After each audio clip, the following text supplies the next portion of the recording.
Oo, cameraman kayo ng PBA. Yung nasa ibabaw na camera. Pero makita yung top view. Oo. Ako yung operator. O, yung mga nag-switch ng mga... Naka-joystick, ganun. O ngayon, ano ang gusto niyong gawin dito, sir? Ibenta. Magkano po? Siyempre, itong Ponstar is negosyo. So, probably, bebenta ko rin siya pag may komorsyonada. So,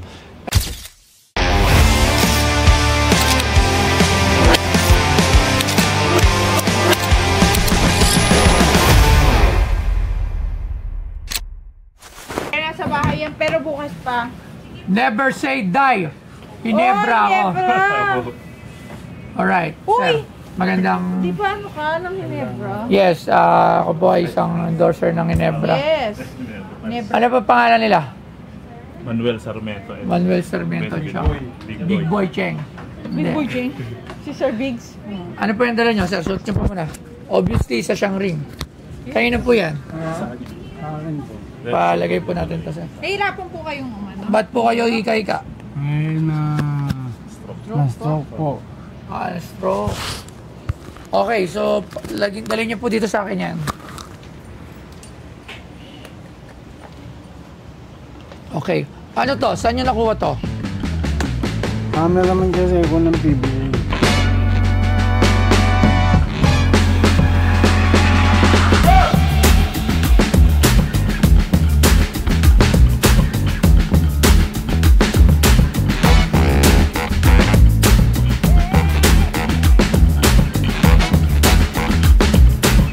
Alam mo ba na ang orihinal na basketball hoop ay isang peach basket? Nagsabit ng peach basket si James Naismith mga 10 talampakan mula sa lupa. Ang makeshift hoop na ito ay minarkahan ang pagsilang ng bagong laro noong Disyembre 21, 1891. Walang butas sa basket na ito, kaya sa tuwing pumapasok ang bola, kailangang may magbaba nito. Makalipas ang 2 taon, idinagdag ang backboard dahil nagiging problema ang mga manonood pag napupunta sa kanila ang bola. February 2, 1893. Ang kahon sa backboard ay idinagdag para magkaroon ng gabay sa pag-shoot ng basketball. January 1, 1901.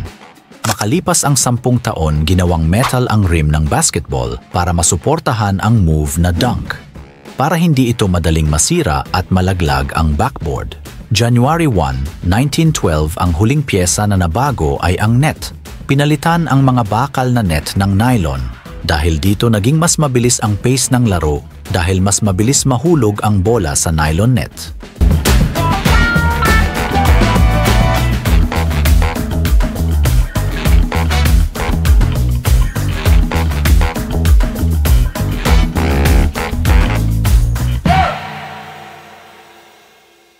Oo, cameraman kayo ng PBA. Yung nasa ibabaw na camera. Pero makita yung top view. Oo. Ako yung operator. O, yung mga nag-switch ng mga... Naka-joystick, ganun. po. So, saan nyo naman ito nakuha? Ito, siyempre maraming mga fans. Poster to. Poster. Nilagay nyo sa acrylic. Tapos nilagyan ng board. So, ginawa nyo to. Ginawa ko. Tapos ito, galing sa PBA talaga. Pati yung net. Pati yung ultimo tong Nylon. Nylon, galing din dun. Oh, pero yung nylon, isa lang naman pinanggagalingan ng nylon nila. Wala naman ibang nylon. Pare-pares na lang nylon. Okay, so ano to? Mga signature. Sige, tingnan natin. Si Jody Vance. Jody Vance. Si Tim Cone. Bago na to. Tim Cone. Tim Cone era. Siguro mga 10 years ago, 5 years ago. Mga 5 years ago. Okay, Jody Vance. Sino to?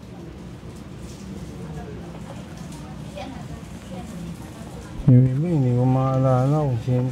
Ito kasi si Tenorio number 5. Elder Brand. Si Jared. Sino? Wala na si Jared. Wala na si JJ.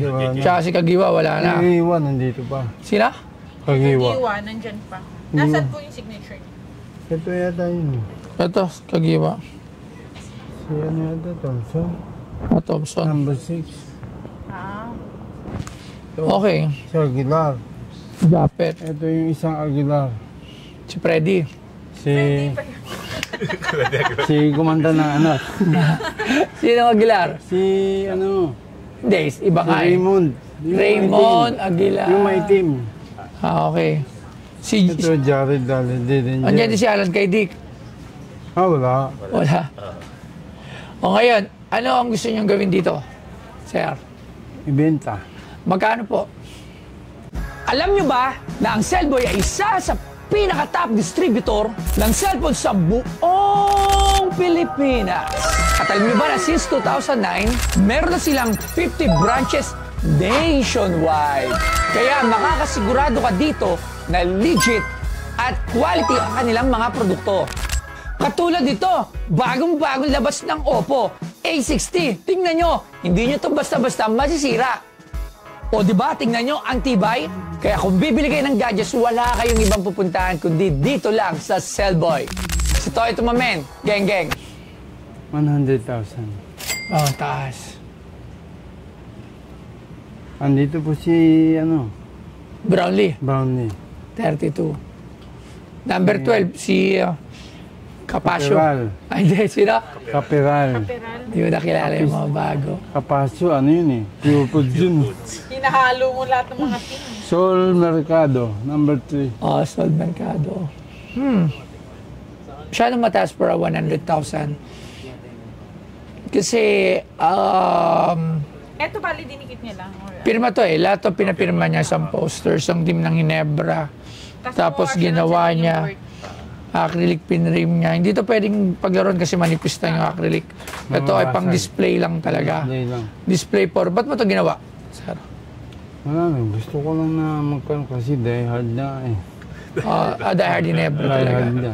Nung bata pa, siyempre naman napapanood sila Jaworski. Oo talaga. Ang Palayo. Ako yung mga idol ko. Ang Palayo. Luxin. Yan. Si Luxin. To the tank. Siyempre. Oo, the tank. Yan. Si Will. Si ano? Wilmer, ano, si Cheng. Si Cheng. Oo, si Cheng. Eh si Ong. Si Ong. Si Ong. Si Wilmer Ong. Oo. Eh si Harry Roque. Ah, hindi. Senador rin. Ayan. Akala ko player si Harry Roque. Okay. Pinakamagaling na Hinebra player para sa inyo. Para sa akin, siyang Palayo nung araw. Doon ang Siyempre, Palayo. Jaworski. Jaworski. Kurski, number one. Ay, kadudot ako. Ayun. Ay, First quarter rin yun. First quarter man yun. Lucky Charm naman yun. Alam Hinebra. Si Dudut. Dudut for three. Ganun yun. Eh, si Alright. Kapato, boss. Sani ka ba ito? Mga shot, big man. Oh, yan Si yung mga... Rudy Distrito. Meron din, syempre, Rudy. Nakasama ko si Rudy Distrito sa Jensan nung nagpunta ako kay MP. Rudy. So, isa yan sa mga pinakasikat din, si Rudy Distrito. Sino ba mga player dyan na malalaki? Sentro ng Hinebra. Yung Maril. Si Mamaril. Romulo Mamaril. Tatay ni Billy Mamaril. Yan ang mga naabutan natin dyan. Eh, no? Terry Saldana, nag-Hinebra rin Terry yun. Saldana. Nag-Hinebra rin yun. 1982 rookie yun, Toyota. Oo, tapos pero nag-trade din yun sa Hinebra nung medyo matagal-tagal na, di ba? Tapos sila, Ray Cuenca. Cuenca ba yun? Cuenco. Ray Cuenco, magaling din yun. Yun ang mga pinapad ko dati ng mga kabataan ko. Si Palayo, si Cuenco, si Luxin, Baldavid. Yan. Bin ayun. Season. Bin Season. Oh, Yan. Baldavid, Bin Season. Si Baldavid yung nagpaiyak kayo. Si Taulaba. Alam mo, yan ang gusto ko makuha. Yun. Yung jersey na suot. Hindi ata Hinebra yun eh. Ano na, Gordons. Gordon siya. Pero dalawang beses kasi nag 3 points ng sikat yung isa Hinebra, yung half court. Yung isa, sinabi, Gordons. Mobilay ng kalaban niya. Mobilay, Chato. Mobilay. Dalawa yun eh. Yung isa ganun din. So, nevertheless, sir, honestly, masyadong mataas yung offer nyo. Kasi bibilin ko lang to because of the signature. And syempre, the signature, hindi naman siya ganun kataas. Lalo na parang sinadya yung poster lang, pinapirmahan mo. Kunyari, hindi siya ring. Etong poster lang itong dinala mo sa akin. Okay, so kung itong poster lang na to na ganyan kadami yung pirma, siguro value niyan para sa akin. Nasa 10,000, much lower pa nga eh. Kung sa poster na pirma Pero nila maganda lahat. ginawa niya. Ngayon, pinaganda mo lang sa display. May pirma, mas medyo tumaas. Kaya kung bibilin ko to, tatawag tayo ng expert sa basketball para lang meron tayong mas ano. Just for Ito lang.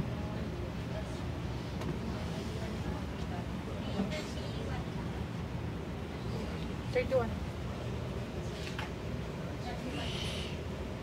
Cash? Ano na? Walang cash yan. Doon. Ano yan? Balik. Ano yan? 31K daw. Saan? Cash. Para. Yun. Para saan, Jen? Ang pirma. Sir Rico. So meron kasi, tatanong ko lang, kasi as a basketball collector, basketball memorabilia collector, pero ako isang poster dito na pirmado ng Ginebra team. Anong year? Last 3 years na to. May Brownlee lahat, signature. Tapos, pinrame niya sa acrylic at nilagay niya ng ring. So, nevertheless, ang value nito is yung mga signature. Alright? Sila Brownlee, yan, sila Japet. Magkano ang... Okay, Japet. Andito pa nga Sol Mercado. Sol Team Mercado, Cone. nandun pa. Andyan din yung coach, Team Cone. Si Benji Paras. Menu wala. Hindi, joke lang. So, Japet Aguilar, Edito na yun. LA Tenorio. Yan. So, Jody Thompson. Vance yata yung isa. yes, Todd de Vance. O, tama, Jody Vance. Alright. So, number 14, sino?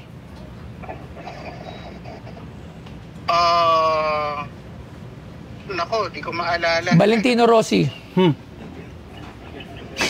Ayun, Alright. Okay. So, sir, magkano ba ang ngayon ng isang signature ng isang player? Depends on sa buong team na lang. Kunyari itong Ginebra, mga 4 years ago, how much mapapricean yung ganito? Okay.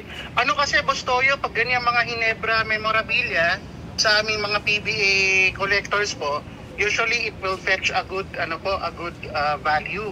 Kasi ayun po, karamihan, marami sa fan base po ng PBA. Yes, ay oo. mga Ginebra pa. Pero kasi wala na rito sila Kagiwa at Helterbrand.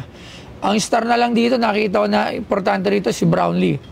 Si Alam ko, higiwan nandito. May pirma pa si Kagiwa. Kagiwa.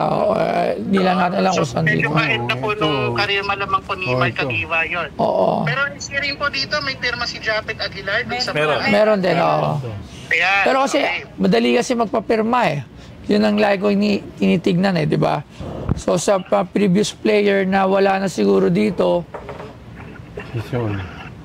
Ayun, yun po ba yung kay Kagiwa, yung nandito sa taas? Tama po ba? Opo, meron po dyan. Hindi. Yung MC po yun eh. Yung MC Ito, yung ito. usually na pampirma Marco niya. yan. Ayan. Uh, Opo. Ayan. So, yun po, yung ibang mga players po kasi, Boss Toyo, nasa Amerika na. Halimbawa, si Mark Kagiwa po, I think nasa Amerika po ngayon. Wala po. Kaya mahirap Wala rin po sa Amerika si Mark. Wala po si Amerika si Kagiwa. Oo. Nasa Ayun, so- si Mark Kagiwa po nandyan lang po sa may Ongpin. Dyan lang ba siya? Kasi, Hindi, joke lang. yung ibang players kasi nasa Amerika na rin. Kaya mahirap na rin po silang agilapin para mabuo po yung autographs po nung team po natin. Alright. Boss Toyo. So, magkano? So, tingin mo? Kasi ang isang worn jersey ng isang sikat na player averaging na sa mga 5,000 to 10, di ba? Yung mga previous player, Pero yung mga old player na wala na capable, wala na sila to sign, is medyo mas mahal na. Pero yung ganito na sa poster siya, magkano? Apo. Yung isang tanong din po dyan, Boss Toyo, ito po bang poster na ito ay actual na release po nung Ginebra or parang reproduction lang po yung poster? Reprint. Reprint lang po Reprint yung to, no? poster. Itong poster. Ako nakuha sa Araneta yun. Oh, sa Araneta daw nakuha. Sa Araneta, Kas- tama. Kasi minsan din po nagbibigay ng mga promo Oo. posters, Boss Toyo, ang BBA. Apo.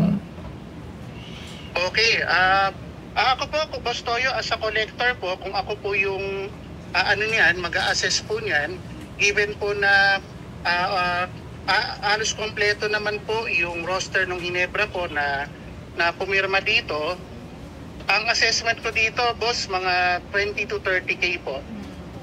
Para po sa akin. Okay, sige. 20 to 30K. Maraming salamat. Thank you, Sir Rico. Thank you po. Salamat, boss. Ang taas na mag-price,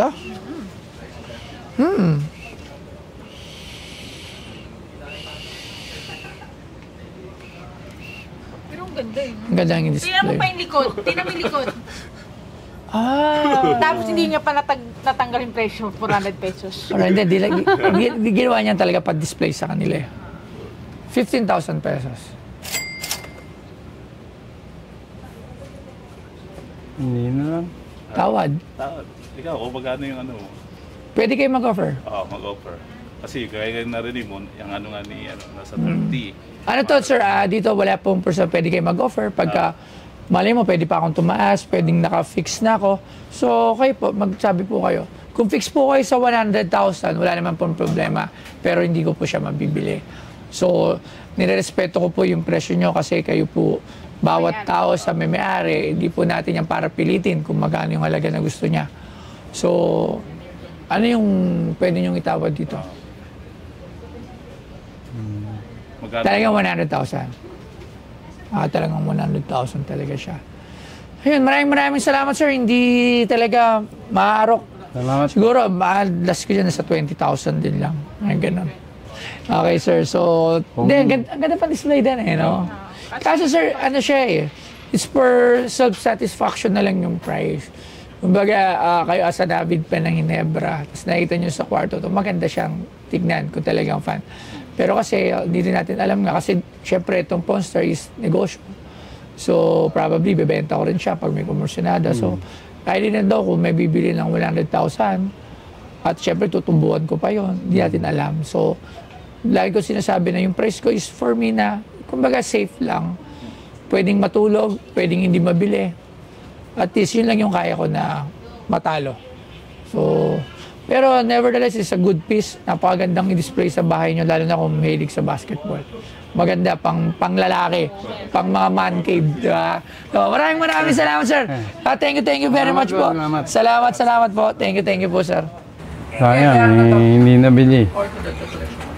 Ang gusto ko kasi 100,000. Napakahirap. Mahirap din magpapirma eh. Yung mga basketball player, kailangan kechempohan mo pa, di ba? Kaya yun, siguro sa susunod na lang, kung magkakaigi, or kailangan lang ng pera. Ako'y bebenta, babalik ako dito, benta ko na ng ganong presyo. Salamat po, Pinoy Pawn Stars.